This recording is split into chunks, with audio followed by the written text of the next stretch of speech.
Ako si John Vincent, secondary operator ng UV machine dito sa BDC. Ito po yung UV rotary. As of today, madalas po itong gamitin.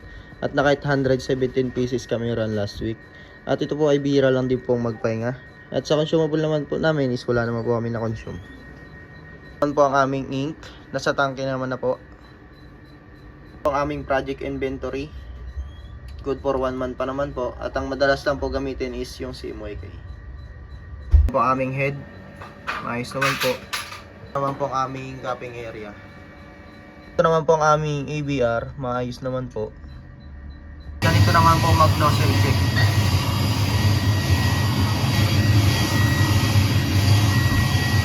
Ito naman po ang aming waste tank area. At ang last disposal po ng waste ink namin is kanina lang po. At ganito naman po ang tamang pag-head clean.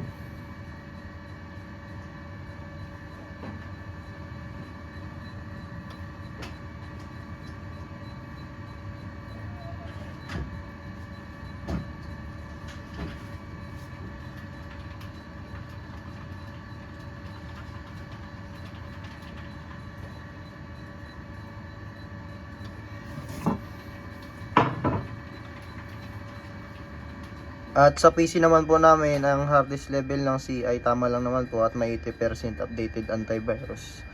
USB blocker para iwas virus. At nag-delete ako last week ng 1 gig na file. Yun lang po. Thank you.